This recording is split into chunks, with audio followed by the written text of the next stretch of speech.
जय हिंद साथियों, कैसे आप सभी लोग। आई होप सभी लोग अच्छे होंगे, स्वस्थ होंगे और अपनी पढ़ाई कर रहे होंगे। तो आज का जो टॉपिक है, जो विषय है जिसके बारे में हम चर्चा करेंगे, वो है UP triple S C PET 2025 जो अभी एग्ज़ाम होने वाला है 6 और 7 सितंबर को।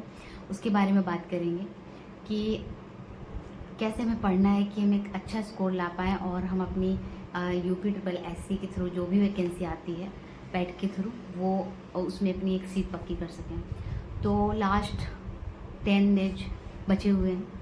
आपके पास जो लास्ट 10 डेज बचे हुए हैं उसमें आपको क्या पढ़ना है, कैसे पढ़ना है, क्या रणनीति रहनी चाहिए आपकी कि एक आप अच्छा स्कोर हासिल कर पाएँ। कि कैसे मैंने 2021 में 98 परसेंटाइल एंड कैसे 2022 में मेरा 97 परसेंटाइल स्कोर हुआ था। और उस टाइम मैंने अपनी तैयारी बिल्कुल स्टार्ट की थी कि आप कुछ बच्चे होंगे जो लगातार UP triple S C PET की ही तैयारी कर रहे होंगे, यानी कि जब से फॉर्म भरा गया है तभी से ही वो पैट में अपनी अच्छे से तैयारी कर रहे होंगे।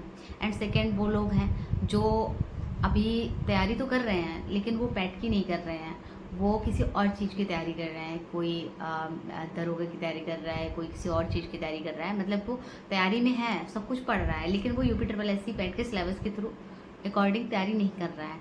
एंड थर्ड वो है जो जॉब करते हैं, जिनकी पढ़ाई बहुत दिनों से छूटी हुई है, उन्होंने बहुत दिनों से किताबें नहीं उठाई हैं, उन्हें नहीं पता है कि अब क्या चल रहा है क्या नहीं चल रहा है। लेकिन हाँ, वो पढ़ाई के एक साल 2 साल 3 साल पहले टच में थे, उनको पता है कि क्या आता है क्या नहीं आता है।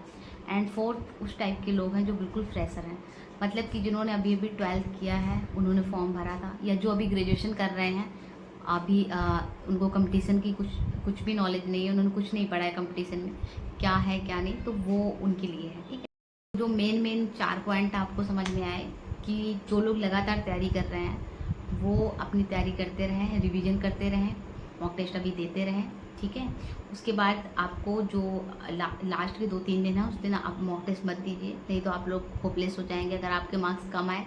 एंड सेकेंड टाइप के लोग जो अभी तैयारी में हैं पर दूसरी तैयारी कर रहे हैं, उसके लिए सबसे अच्छा ऑप्शन यही है कि आप अपने सिलेबस को देख लें और उसके हिसाब से आप अपना रिवीजन स्टार्ट करते हैं सिलेबस के अकॉर्डिंग। ठीक है, एंड थर्ड जो काफ़ी दिनों से तैयारी नहीं कर रहे हैं, जिनकी तैयारी बहुत पीछे हो गई है, उनको भी सिलेबस देखना है, उनको अच्छे तरीके से पुरानी चीज़ें रिवाइज करनी है, नई चीज़ें बहुत ज़्यादा पढ़ने की ज़रूरत नहीं है। करंट अफेयर की क्लास आप ले सकते हैं अच्छे से, उससे आप अपना कवर कर सकते हैं। एंड फोर्थ जो बिल्कुल कुछ नहीं पढ़ा है, तो उनको अपना सबसे पहले एक दो मॉक टेस्ट दे के देखिए कि उसमें क्या आता है क्या नहीं आता है, आप उसमें क्या कर सकते हैं, आप क्या अच्छा कर सकते हैं कि उसको हम 2 दिन 4 दिन में पढ़ें तो हम उसमें पूरे नंबर ला सकते हैं। आप हिंदी अच्छी कर सकते हैं तो आप हिंदी पढ़ने की कोशिश करिए, आप रीजनिंग अच्छी कर सकते हैं, रीजनिंग भी थोड़ी बहुत पढ़ने की कोशिश करिए, मैथ्स अच्छी कर सकते हैं। जिस टॉपिक को आप अच्छा कर सकते हैं उसमें आप मेहनत करिए, जो आप बिल्कुल नहीं कर सकते हैं तो उसको छोड़ दीजिए, उसमें आप कुछ मत करिए क्योंकि अब वो करने के लायक नहीं है जो भी है।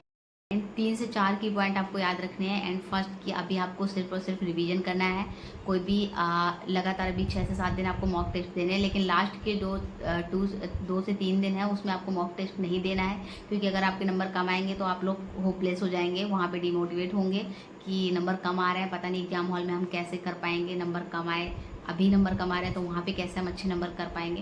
तो आपको ये ध्यान देना है कि आपको लास्ट के 2-3 दिन आप मॉक टेस्ट मत दीजिएगा, सिर्फ और सिर्फ रिवीजन करिए और अपने अच्छे से अच्छे टॉपिक को जो आपके वीक हैं उनको पढ़िए। ठीक है, एंड सेकंड ये है कि आपको जब भी सॉल्व पेपर करना है या मॉक टेस्ट कर रहे हैं, ऑनलाइन कर रहे हैं, तो उसमें आपको 10 से 15 मिनट आपको अपने बचा के रखने हैं, यानी 10 से 15 मिनट पहले आपको वो उस मॉक टेस्ट को ख़त्म करने की कोशिश करनी है, क्योंकि आपको वहाँ पे OMR सीट भी भरनी होगी। इसके लिए आपको 10 से 15 मिनट आपको लेके ही चलना है, 15 मिनट आपको लेके चलना पड़ेगा।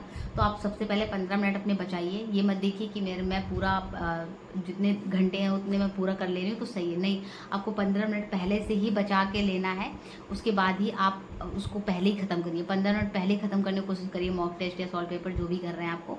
ठीक है, एंड थर्ड जो है, जो बिल्कुल नए लोग हैं जिन्होंने अभी तैयारी से काफ़ी दिन छूट चुके हैं या जो अभी फ्रेशर हैं, तो वो अपना सिलेबस देखें और सिलेबस के अकॉर्डिंग आप लोग बिल्कुल उसके जो टॉपिक हैं उनको डिफाइन करके पढ़िए, क्योंकि उसी से आपको सब कुछ होना है।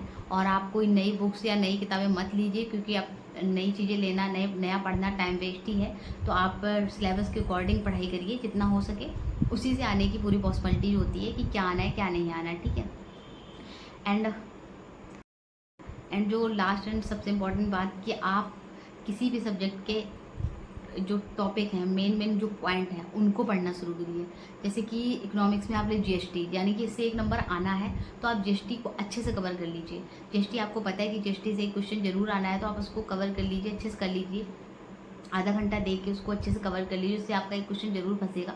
एंड सेकंड, जैसे कि स्टैटिक में ले लीजिए जनगणना, जनगणना से आपको आना ही है तो आप जनगणना अच्छे से कवर कर लीजिए, उसमें से आपको एक क्वेश्चन जरूर फंसेगा। इस तरीके जो मेन टॉपिक हैं उनको उठाइए, आप उनसे एक एक क्वेश्चन करके अपना कवर करिए।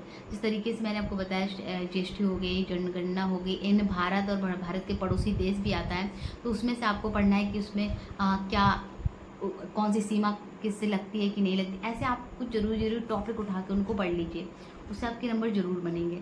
तो सभी जानते हैं, इससे आप यूपी ट्रिपल एससी की सारी वैकेंसी, यानी कि लेखपाल, वीडियो, जूनियर असिस्टेंट, यूपी के 1 दरोगा, यानी कि यहाँ तक कि यूपी लोअर पीसीएस जो होता है उसका भी एग्ज़ाम इसी से होता है। इसी से क्वालिफाई आप जब करेंगे, एक लिस्ट बनेगी, मेरिट लिस्ट बनेगी, तभी आप उसका फॉर्म फिल कर पाएंगे, नहीं तो आप फॉर्म फिल नहीं कर पाएंगे।